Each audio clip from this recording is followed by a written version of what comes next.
Lisababi minal asbabi la ya'lamuha illallah. Allah menarik orang-orang ini karena ada sebab yang terkadang sebab-sebab itu hanya diketahui oleh Allah.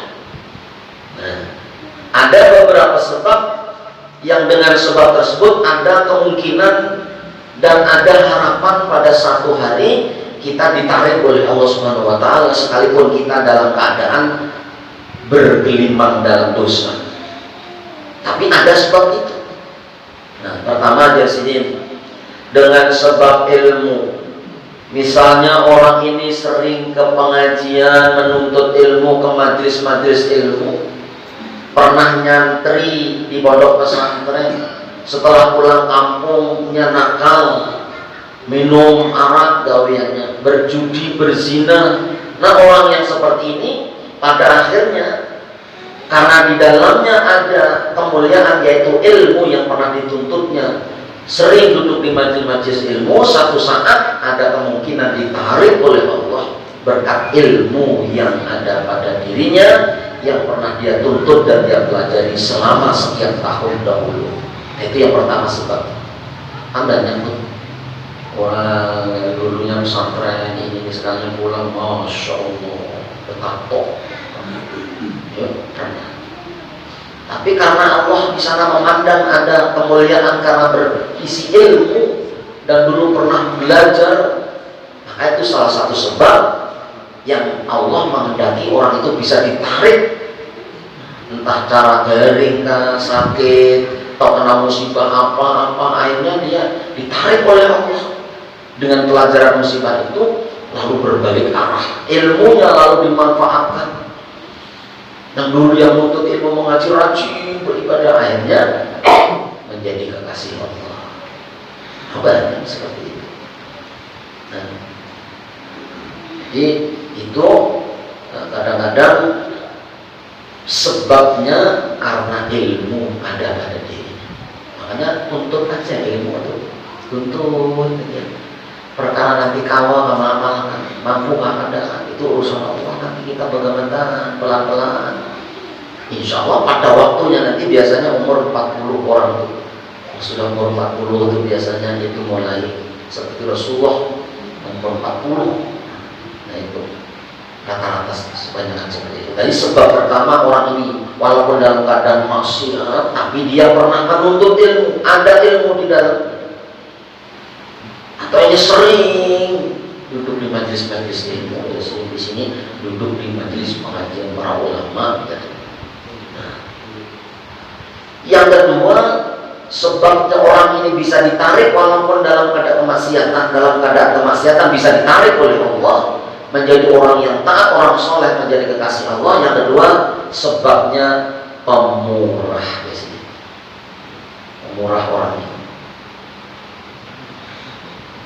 Jadi maksud pemurah adalah orang yang menafkahkan kekayaannya di jalan yang benar. Bukan yang dimaksud pemurah di sini adalah seperti yang masyhur di kalangan orang awam.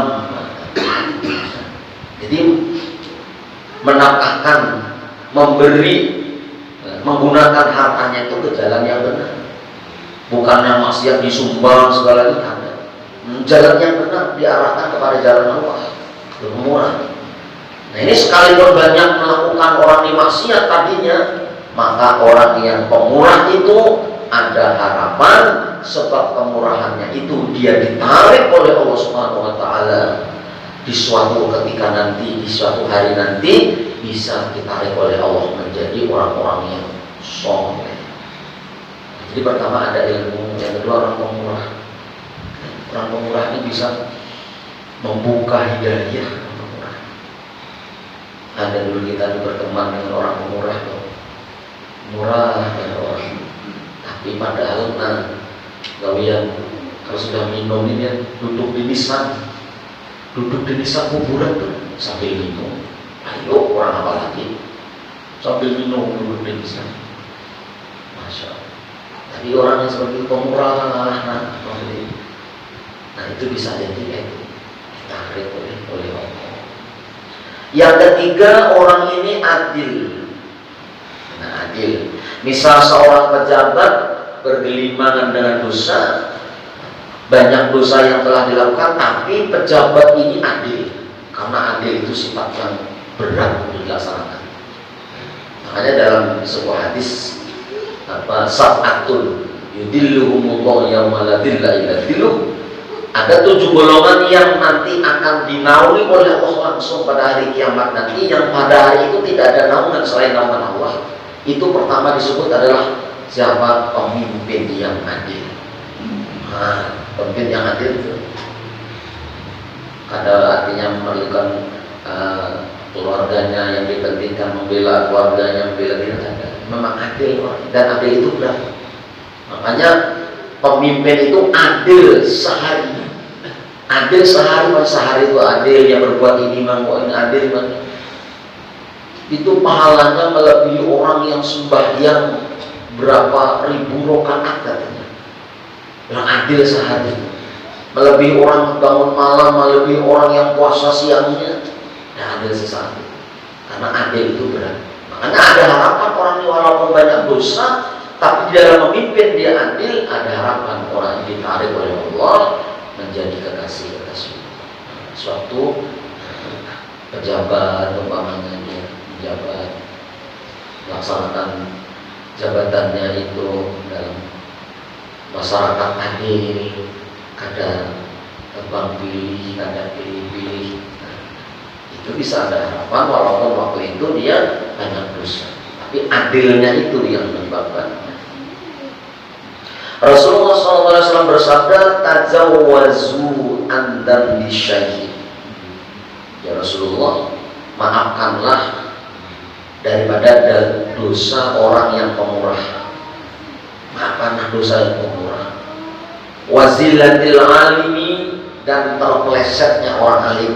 Orang ini alim berilmu, tapi manusia juga kadang-kadang terpeleset kemaksiatan. Maafkan kata Rasulullah.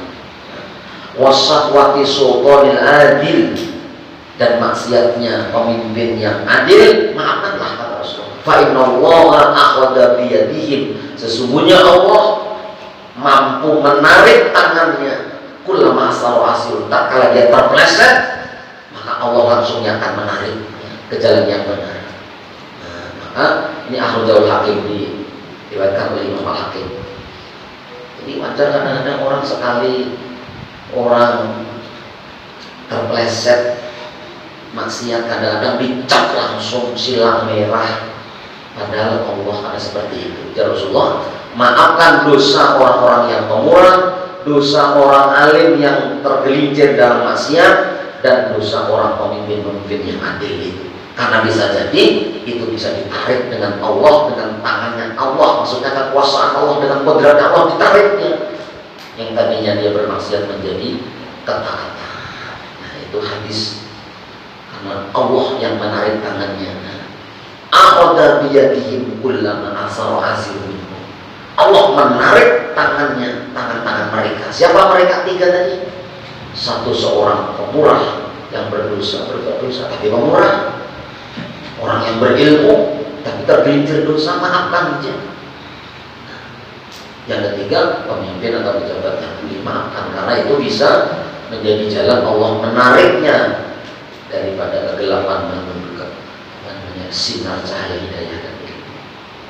Yang keempat, yang menjadi sebab bisa terjadi orang itu ditarik oleh Allah, bersahabat dengan orang soleh, padahal orang ini kalau sudah tidak di majelis orang soleh, kelakuan yang buruk bermacam-macam. Orang ini satu saat nanti bisa ditarik oleh Allah Subhanahu wa Ta'ala untuk bisa merasakan makrifat kepada Allah. Rasulullah SAW bersabda, almaru ala dini khalilihi, seseorang itu atas agama orang yang dikasihinya. Dan berkat duduk di majelis orang-orang soleh luar biasa saja. Kalau ada di situ orang soleh datang dari luar kota, dari luar daerah, dasar orang soleh memandang aja senang, memandang orang soleh itu senang. Nah, di situ bisa menjadi sababiyah karena dia berteman dengan orang soleh, sering duduk di majelisnya orang soleh, walaupun dia itu banyak di luar majelis itu dia bermaksiat, tapi itu bisa lantaran Sababnya karena banyak teman orang-orang soleh, mungkin karena doa orang solehnya tadi. Maka bisa ditarik oleh Allah menjadi orang soleh, menjadi orang taat, bahkan menjadi ma'rifat kepada Allah Subhanahu wa Ta'ala. Ini jalannya Allah, yang menguasai Allah, yang menghendaki Allah yang berkehendak kayak apapun secara singkatnya.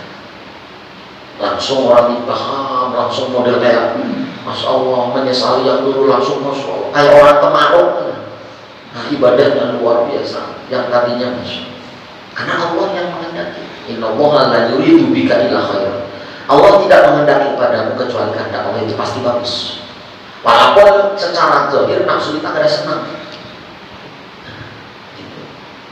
Karena al-mar'u 'ala dini khalili, seorang itu menuruti agama kekasihnya. Siapa yang didekatinya, siapa yang dikawaninya, maka tanyakan kalau itu orang baik, berteman dengan orang baik. Walaupun itu orangnya kurang baik, tapi temannya baik-baik, temannya soleh-soleh, maka bisa jadi Allah menghendakinya ditariknya menuju menjadi orang yang mengenal Allah, lalu menjadi kekasih-kekasih Allah.